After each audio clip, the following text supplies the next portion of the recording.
Hi, this is Egypt. It's a pretty cool country with a pretty rich history, spanning back thousands of years with everything you need, like chariots, food shortages, and European colonialism, or like a beta version of it. One thing you should know about Egypt is that it's in the Arab world, which is like a whole world full of Arabs. And they all hate Israel. Today we're going to be talking about a certain dictator that we all know and love.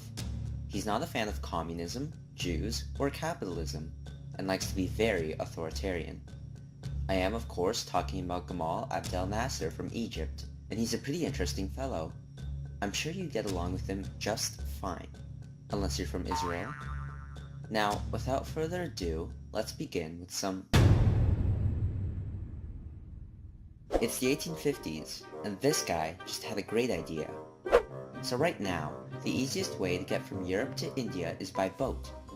But that means you have to sail all the way through Africa, which sucks, because that takes such a long time. But what if we could build a waterway here, so then we could get to India faster by cutting off the trip around Africa completely? Wow, I think you're onto something, said Ismail Pasha, ruler of Egypt. Give us money and we'll build the thing. Then we can split the ownership of the canal 50-50. Now we're in business. But you know who else is in business? Great Britain. Wait, what?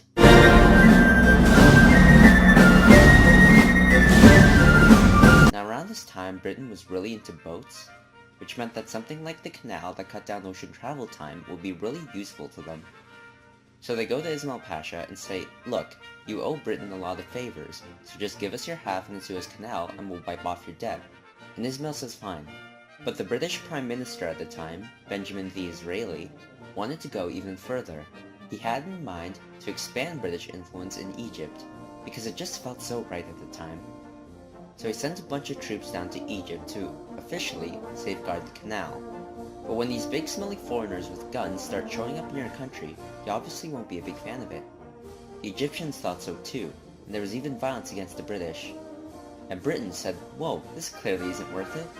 And then they withdraw all their troops from the region, and that'll be the last time the Western appears in the Arab world ever again. Except that's not what happened.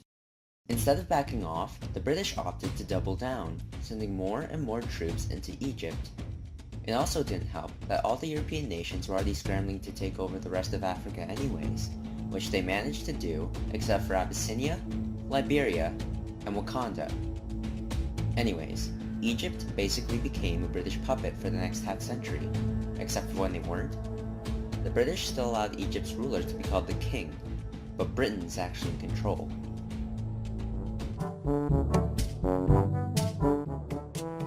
Fast forward a couple decades, and it's the 1950s where killing off your colonial empire just became the latest trend in Europe.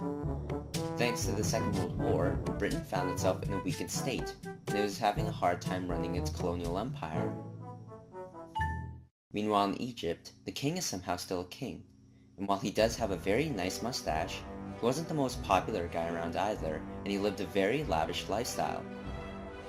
He also made rules like only I can paint my car red, just so that when cops see a red car speeding down the road, they'll know it's me, and they won't try to arrest me. Ambulances used to follow the king's car around just to clean up his mess, because he always made one. He was also a kleptomaniac, and stole stuff from anyone in sight, even dead people. Basically, this guy was nuts.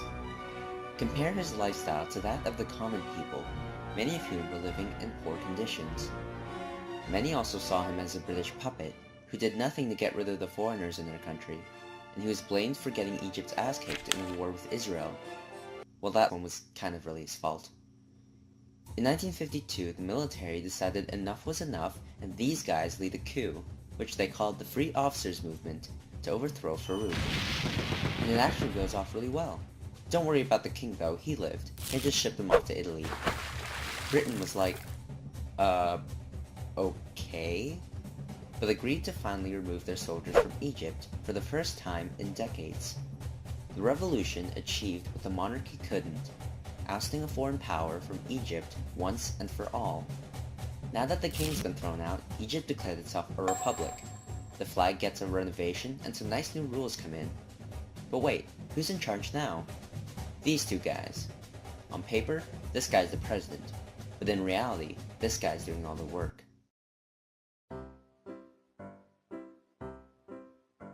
In many ways, Nasser and King Farouk were complete foils of each other.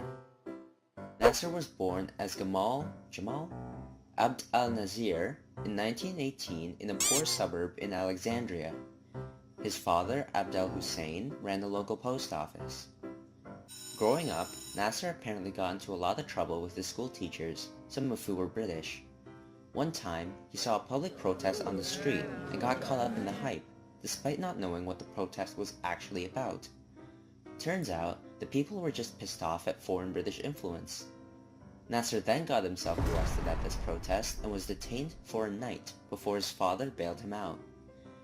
That didn't stop Nasser though, and in his high school years he joined several anti-British rallies and demonstrations. It was in school that Nasser started getting nationalist sentiments. He fell in love with stories of great conquerors and national heroes who tried to liberate Egypt from foreign invaders. So he decides to enroll in the military and gets himself promoted. During this time, Nasser met other officers who were not so happy with the status quo, and they began to talk about overthrowing the monarchy together. Nasser's first battlefield experience was in the Arab-Israeli War of 1948, because Arabs and Israelis do not get along with each other. It was in this war that Nasser saw the declining state of the Egyptian military, which he blamed on the king's negligence. While fighting in the desert, Nasser's group, of which he was leading, got surrounded by a bunch of Israelis. The Israelis demanded that they surrender, but Nasser refused and held out all the way until peace negotiations could be made between Egypt and Israel.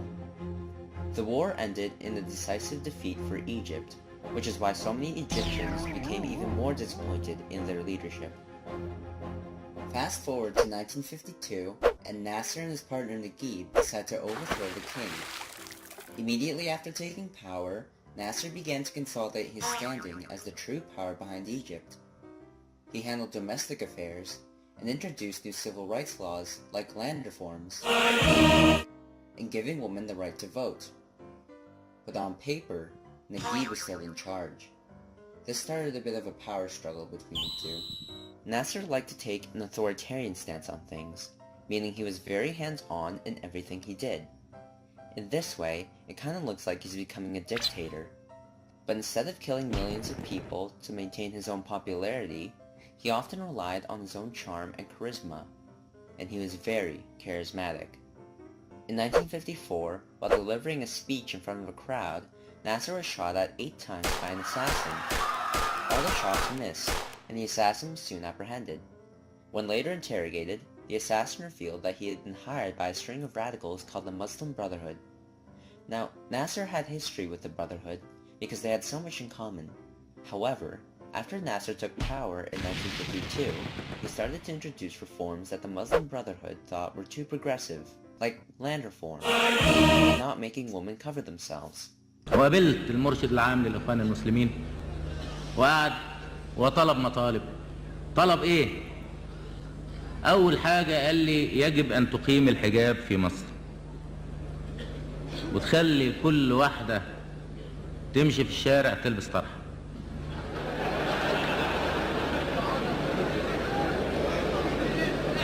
كل واحدة تمشي.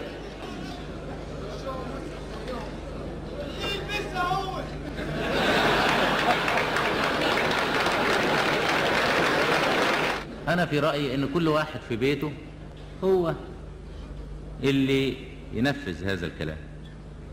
فقال لي لا، أنت باعتبارك الحاكم مسؤول. قلت له يا أستاذ، أنت ليك بنت في كلية الطب مش لابسة طرحة، ما لبستهاش طرحة ليه؟ When Nasser found out that it was the Muslim Brotherhood that tried to assassinate him, he quickly cracked down on the organization and ordered thousands of arrests. Some were sentenced to death, but most were sent away to prison where they were locked away for years and sometimes even tortured for information. In addition, he used the moment to blame his old partner Naguib for conspiring with the terrorists and ordered his immediate arrest as well as ban all other political parties besides his own. In the 1956 presidential election, 99.8% of the country voted for Nasser, and he was officially made president of the country. It might have helped that he was the only name on the ballot. Now that Nasser has complete power, he can do anything he wants to. Where should we start? Labor camps? Police terror? Ethnic persecution? Let's build a dam. Nasser was very big on public works. In fact, there are two words that can describe his political views: nationalist and socialist. But not National Socialist, because that's not good. Nasser wanted to get rid of foreign influence in the market, as well as modernize and industrialize the country. At this time, less than 500,000 Egyptians owned more than 50% of the land, while 17 million were lower-class farmers who often found themselves in a state of poverty. Nasser wanted to alleviate this by giving a bunch of people jobs. One way of doing this was to build a giant dam that would also enrich the neighboring farmland and further develop Egypt's prosperity. But at this time, Egypt was kind of broke, so Nasser needed to get money from other countries to build it. He got this from both the UK and the US, as well as the Soviet Union. But then the US found out that Nasser was dealing with the pesky Reds, so they decided to retract their funds. The British followed suit, because they're such good friends with the US and there's no way they'll end up disagreeing in the near future. Nasser was understandably pissed off by the fact that Britain and the US just walked off, because now he didn't have enough money for the damn thing. Oh wait, Suez. The Suez Canal racked up a ton of money each year, because everyone used it, and then you can tax ships that go across. But as we know, that money was not actually going to Egypt, because it was dominated by Britain and France. And as we also know, Nasser hated Western imperialism, so he came up with a plan. Let's take over. Nasser wanted to nationalize the Suez Canal Company and declare it property of the Egyptian government once and for all, so that way he'd get money through taxing the hell out of it, then using that money to fund the Aswan Dam. Look, he said, we basically built the canal in the first place, and we lost a lot of Egyptian lives doing so, so by all rights, the canal should be ours. We'll pay off all your shareholders though, so the takeover is going to be completely legal. Understandably, France and Britain weren't so happy, mainly Britain, because their economy really depended on imports coming from the canal. They started talking about Nasser's back and plotting against him. Meanwhile, Israel just launched an invasion. Wait, what? Don't mind us. We're only attacking you because we were attacked first by some terrorists in the area. What? Stop right there, said Britain and France. This invasion is in clear violation of world peace. Both of you withdraw from the area now so that we can swoop in and take things from here. Okay. What? No, we're not doing that. Hey, don't be a dick. Okay, we're invading you now.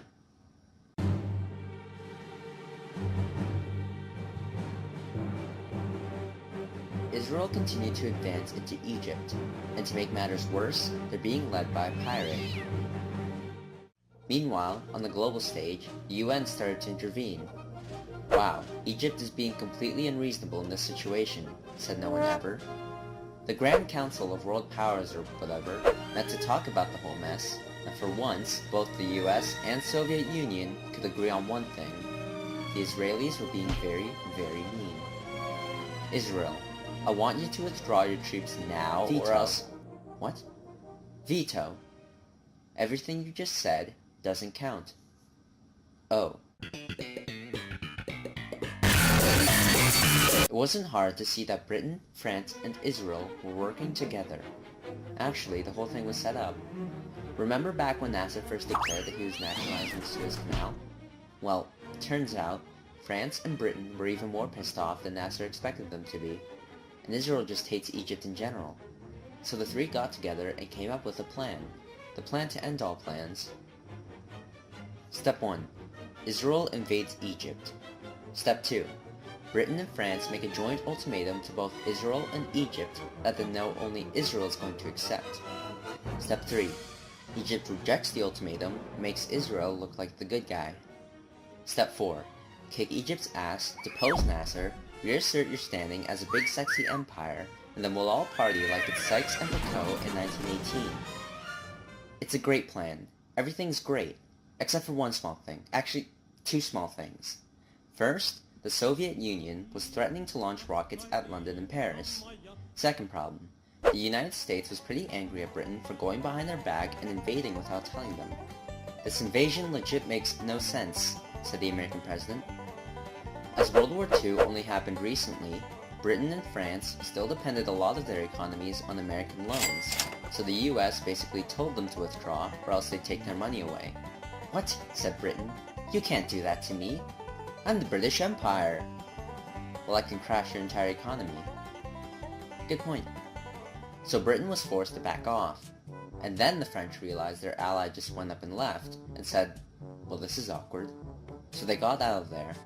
Israel left too, and in the end, the whole plan just kind of fell apart, and the colonial powers got sent off like a child to bed, sponsored by yours truly, Lester B. Pearson, Prime Minister of Canada. Meanwhile, Nasser was watching this all happen and basically took the credit for the whole thing. جابوا الاساطيل هنا بورسعيد هزموهم. هل الاساطيل نفعت معانا سنة 56 ولا بتوع المظلات صرفوا 100 مليون جنيه وطلعوا بحسرتهم، طلعوا بخيبتهم. النهارده ما قدامهمش الا انهم يشتمونا، والله ما بيشتمونا بنشعر ان احنا ناس مهمين. بقى كان زمان جريدة التايمز لما تتكلم كلمة يسقط رئيس وزراء المملكة المصرية. النهاردة اما بيشتمونا، طب ما احنا نقدر نشتمهم. واحنا جريدنا ما تقدرش تشتم ملكة بريطانيا ولا رئيس وزراء بريطانيا؟ ممكن قوي. ما انتوا شتمتوهم هنا كتبت لهم ايه على الحيطة بورسعيد؟ احنا فاكرين الكلام ده. بنجيب لهم الكلام اللي على الحيطة ونطلعه لهم. قلت لهم يور كينج ايه؟ Nasser was quickly seen as a savior of Arab ideals for standing up to Western imperialism, and also for getting revenge on the Israelis for the last war. As a result, for the first time since he took power, his popularity in both Egypt and the Arab world skyrocketed. However, following the events, Nasser was quick to abolish civil rights and ordered more arrests. These were mostly directed at Egypt's Jewish population, because at this point he really didn't like Israel. He basically told the Jews to get out of Egypt and forced them to sign documents saying that you were doing this voluntarily and you were also donating all your property to the Egyptian government. In the end, some 25,000 Jews left Egypt.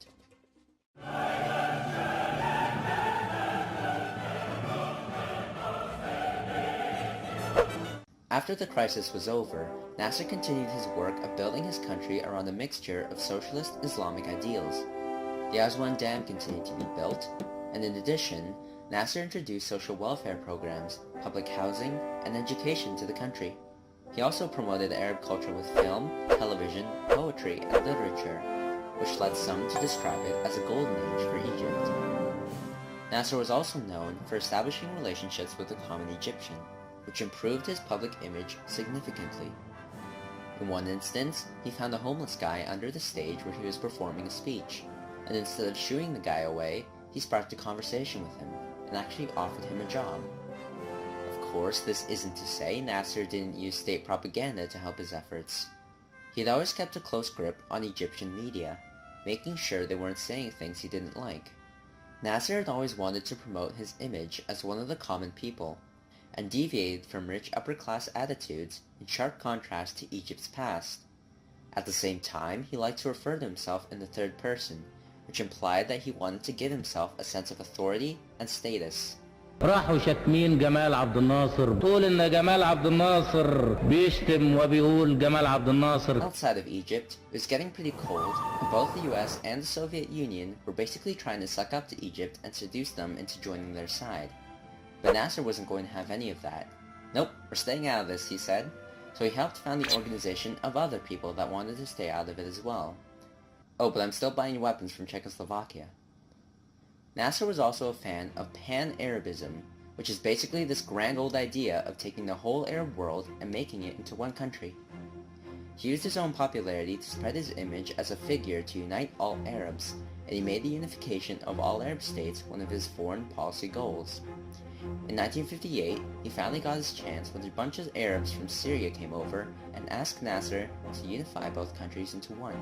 And he says, "Okay, now we're in business. Never mind." In 1967, Egypt decides it's time for round 2 with Israel and prepares for war accompanied by a whole coalition of Arab states. And then they all got their asses kicked in 6 days. Well, that was embarrassing, said Nasser. Guess I'll go die now. So he calls it a day and retires from presidency. Except now everyone wants him back, because he's so gosh darn popular that he has to come back. Okay, fine, said Nasser. Guess it's time for round 3. And he goes to war with Israel again. This time, both sides kind of just sit around and don't do anything.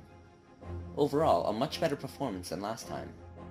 In 1970, Nasser met up with his Arab squad at the Arab League Summit, which is basically when all the leaders of the Arab world get together for a big sleepover and talk about how much they hate Israel.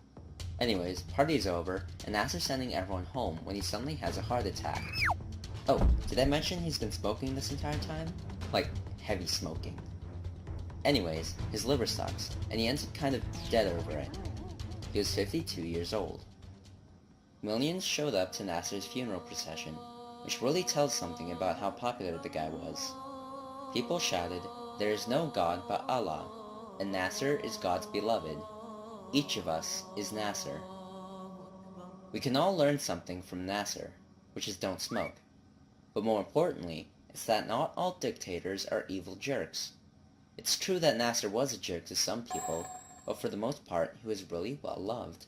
He did centralize command in himself, and sometimes employed harsh measures to silence dissent, but at the same time, he undertook massive works to improve the state of the country, and he was loved by the people, which shows that you can be a dictator and still actually benefit your country in the end.